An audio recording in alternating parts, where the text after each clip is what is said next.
Hey guys, how's it going? It's your boy JP, and in today's video I'm going to share with you everything I know about selling fitness.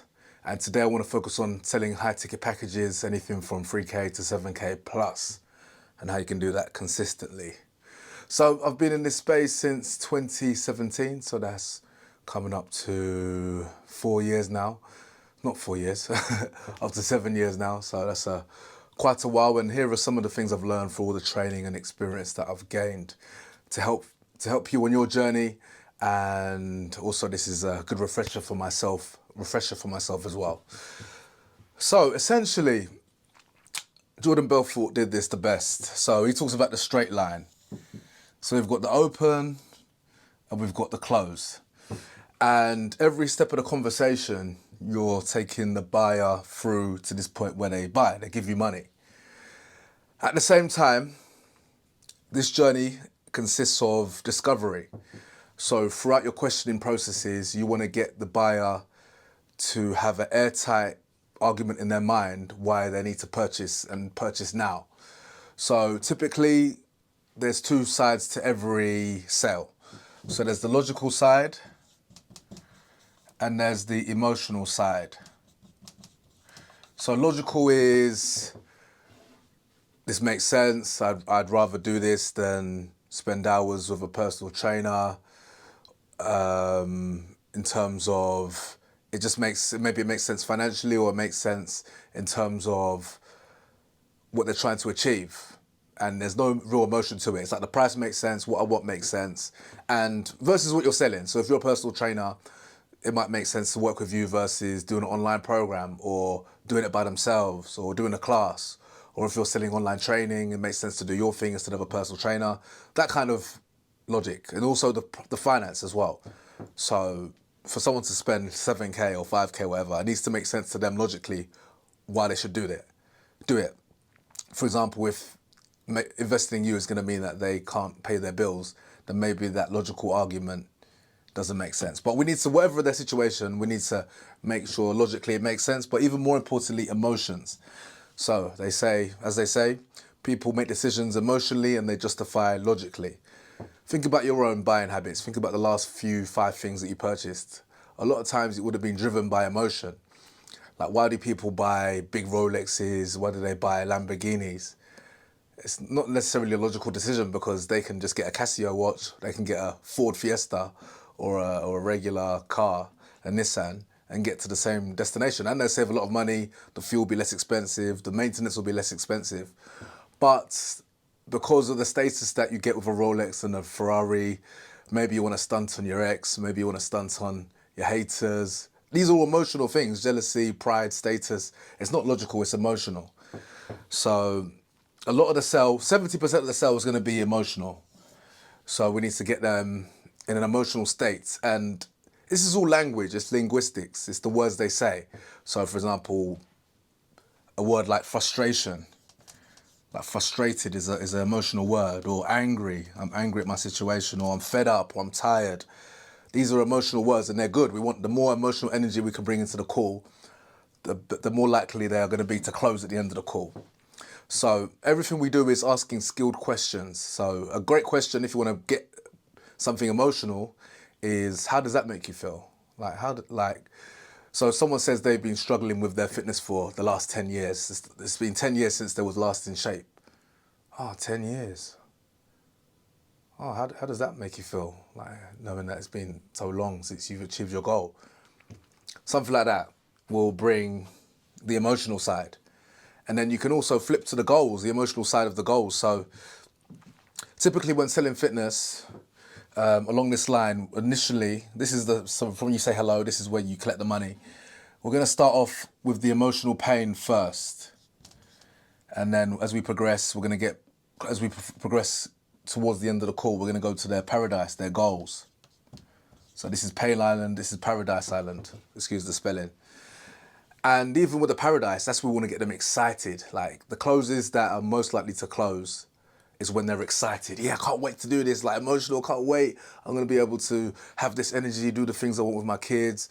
I'm going to be able to be confident in my skin. I'm going to be joyful. I'm going to be able to move without pain, no more medication, feeling great, everything good. If you can get to that and you can get them using the words that describe their enjoyment and their happiness, then again, this is going to get you closer to the sell. So it's very important that we get these two arguments nailed in. So almost see yourself like a lawyer. I almost see these calls as like, I'm a lawyer, I'm investigating what's going on, because every conversation here is a blank slate. You don't know anything about them. There's no data collected. And if you pitch here, then unless they're an absolute laydown from the marketing, they're not going to close. Because when you're pitching your service, you won't be able to tailor it to them. And it's just going to be a copy and paste script to the point of it's either they buy or they don't, which most likely they won't. So they'll just want to think about it or, okay, or compare you to something else. But the more questions you ask, the more data you gather, the more airtight these arguments are going to be, the logical and the emotional. And eventually you want to get to the point at the end where they just got nowhere to turn. So if they don't buy, they just hang up the phone or rage quit the call, which I've had many times. People will just leave the Zoom room or just put the phone down, because there's no way for them to justify why they're not moving ahead. So it's very important. So the main way we get this data is questions. The last thing you want to do is sit there and just be talking.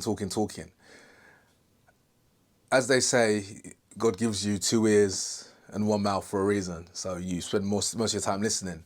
Now, you have to talk as well. Don't get me wrong. You're not just going to ask questions, sit quiet, and then ask the next question. I've done that. That's a very big error to make.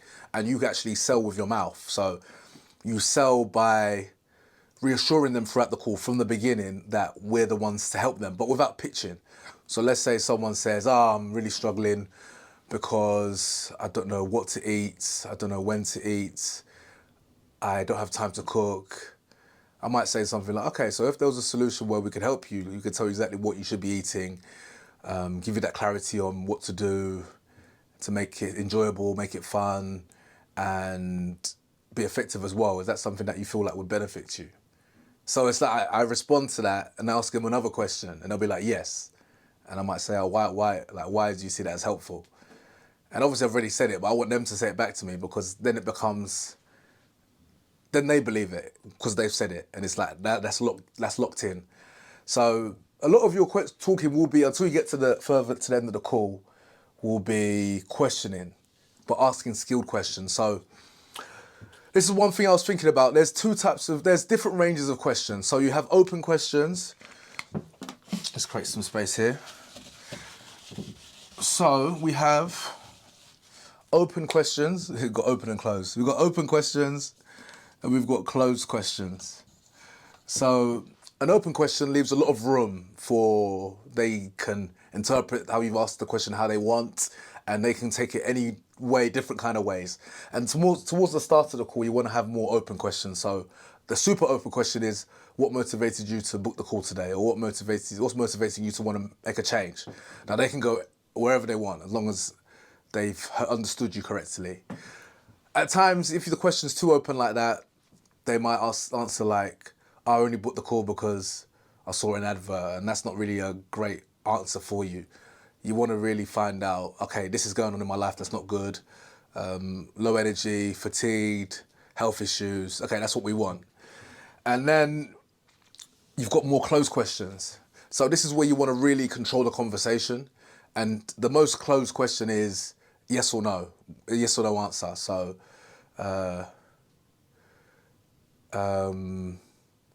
has this had any effect on your loved ones?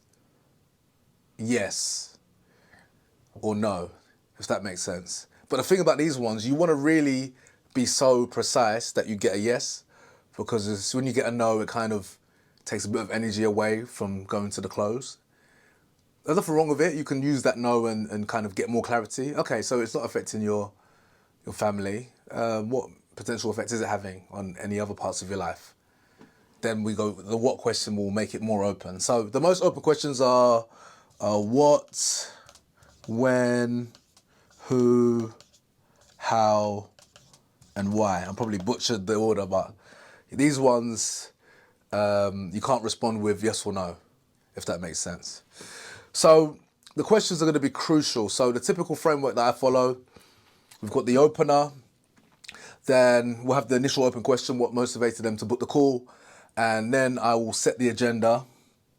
So setting the agenda is basically explaining the purpose of the call, what you're looking for, looking to explore their challenges, what they've tried in the past, what their goals are in the future, not just physically, but also personally as well. And if everything makes sense, then what I'll do is explain the program and the process, how that works, and then we can take it from there.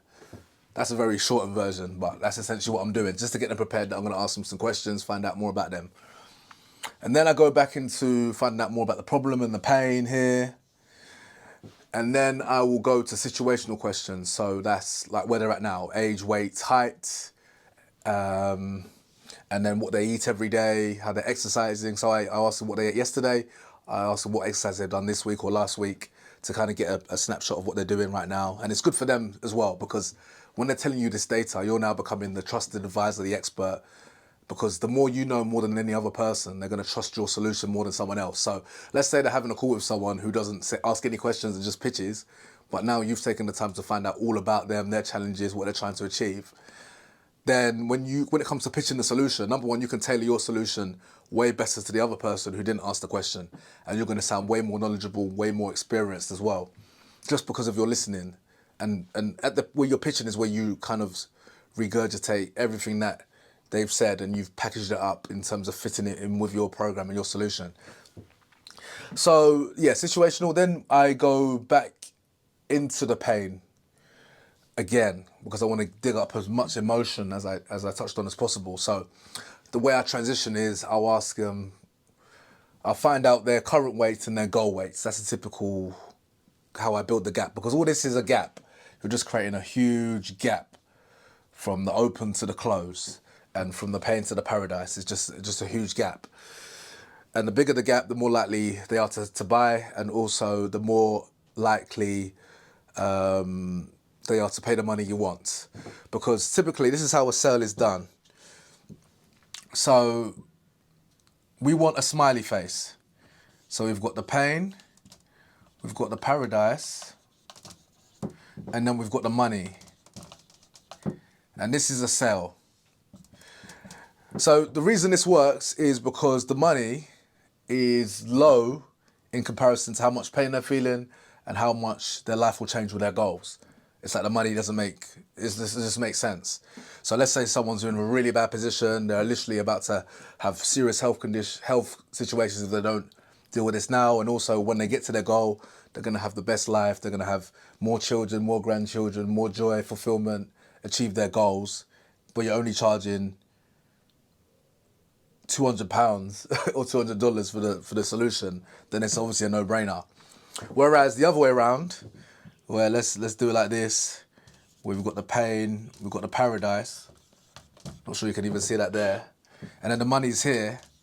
Let's say you haven't found out any information. So, or let's say, for example, you have found out information. They only want to, they just want to kind of get in shape for their next holiday. They're cool where they are now. They just want to feel a bit better on the beach. And you're charging them 20k. Then the money is just way higher than where they are at right now and what their goals are as well. So you can see that they're not going to buy. So yeah, that's what we're trying to do here. We're trying to really make the pain great, the paradise great, and make the money make sense. So where was I? So yeah, so we've going back into the pain, going back into the emotion. How long has it been since you've been at your ideal weight? What potential impact, if any, has having this, carrying around these extra pounds and kilos had on you potentially? And then dive into, so something my coach told me, there's the 4 horsemen of pain. So like the acronym or whatever is RIDE. So we've got roots of the problem, we've got impact of the problem, the duration of the problem, and the epiphany. So the epiphany moment, which is like what caused them to actually make a change. My handwriting is terrible. So basically I try and cover all of these. So roots. So the roots is important. This will be identified at some point in the call, like what's caused them to gain the weight in the first place. The impact, how is it impacting you? The duration, how long? 5 years, 10 years, 20 years. And the epiphany moment in terms of what's happened to make you want to make a change now? And that's something we want to find out to build the urgency. Like, why now? Why not wait later, 2 months, a year? Why not do this 2 months ago? Like, why right now is the time it needs to happen? So then I will cover these questions, this ride questions, and then I will go into what they've tried in the past. And then I will go into what the future looks like, what does life look like 12 months from now? What does life look like 12 weeks from now? And then the cost of inaction. So what happens if they don't achieve their goal? Now, the cost of inaction, typically, I believe it hits harder after you go back into the goals and try and understand their paradise and their dreams. Then you kind of flip it, the emotion of, okay, what happens if you don't take action now? What happens then? That's where it hits the hardest, but at the same time, because it's quite a hard question to ask and people don't want to answer it, you can get a lot of resistance. So what I'll do is I'll try and dig into that whenever it is appropriate. So when someone talks about, let's say you're speaking to someone who's diabetic and they're pre-diabetic, they might have to start taking medications, and like you might just use that, the way that they've brought that topic in the conversation to just kind of get it there. So, okay, so are you saying that if you don't deal with this now, then you might become full-blown diabetic, have to start taking insulin, potentially dialysis in the future? Is that what we're talking about? Something like that. Maybe I wouldn't say the dialysis because that might get them up a bit too. I mean, that's going to get them emotional. That's going to bring a lot of fear when you start saying words like that. But at the same time, it's a very fine act between getting what you want, but also disturbing them so much that they get upset and they freak out and they put the phone down, which has happened. But the thing is, it's a fine line. So, because you want to get the data, but you don't want to piss them off and get them upset at the same time, too upset at you for probing too much. So, and on one end, you can just like be like pussyfoot and not ask any questions to which you don't really build any emotional argument, and they don't buy. Or you really get them, and as I said, on the other end, they'll put the phone down. But you want to get the fine balance of getting the data, building the emotion, and keeping them on side as well. So cost of inaction, and then after that, I'll kind of flush out any last objections, anything coming up over the next 12 weeks or a couple of months that might get in the way of you wanting this help. And then I'll pitch, and then I will present. And let's say you ask, and then present and then ask for the price, ask for the money. So the investment for the coaching for the next so-and-so period to get you the best shape of your life, to get everything you want, XYZ goal is just $3,500 or $7,000. And then that's still here. And I should actually extend this out more to explain my point, because you think that you're done. You think you drop the price, that's the end of the call. But no, you've dropped the price here and there's still a long way to go, my friend, until you actually get the money. So here is where you're going to get objections. Oh, okay, I need to think about it. Oh, I need to speak to my husband. Oh, I need to pray about it. Oh, just check my finances. And that's essentially, that will happen straight away. Usually it'll be like, okay, how's it paid? Or I can't afford it. Or that's just way too expensive. Because if you're pricing it right, then you should hear a gasp. Like, that's what Alex Hormozy said. It's like, if you're, like, you should price it so there's a gasp. And if you're not hearing that gasp, then it's not high enough. Because what you can do is that you can use that as a price anchor and then negotiate from there. And that's one thing I made a big mistake on, is that I just was not negotiating. And left a lot of money on the table. So my thing has been improving my negotiation skills, because it's good to handle the objections, but at the same time, if we're talking about this smiley face, you know, if we're talking about this one where the money's just too much, you could just lower the money and then they'll buy it. But obviously it's got to make sense. And you don't want to devalue the service or products, but some money is better than no money. So the easiest way to overcome objections is to lower the price, lower the commitment threshold. Because the highest level of commitment is they pay in one go. All the money in one go, done. They're committed, they're in. Less commitment is payment plan, so it's 2 payments or 3 payments. And obviously the more you split it up, the less commitment they're in. But at least they're in, at least. So it's better than nothing. But yeah, so literally you're handling objections here. So when you're handling objections, whatever it may be, if they say they want to think about it, the first thing you want to confirm is whatever you've described in terms of your pitch, do they feel like this is the solution that can work for them? that is definitely going to get them results. That's the main thing. Because if that's a no, then the pricing doesn't matter, because it's not worth a penny if they're not 100% in, it's going to work. Then you need to address that to the point of they're fully in to the process. Now it's just the money, and there's a couple of questions you can ask. So here are a couple of my favorites. So I'll ask them, do they feel like this process and this program is definitely going to work? And then they'll say, yeah, I do. And okay, why? Get them to explain it, sell it to themselves. If it's a no, then it's a case of you need to figure out what it is. So maybe they'll say, oh, how can I trust that this is going to work? And then you'll get into that. This is probably a training for another video.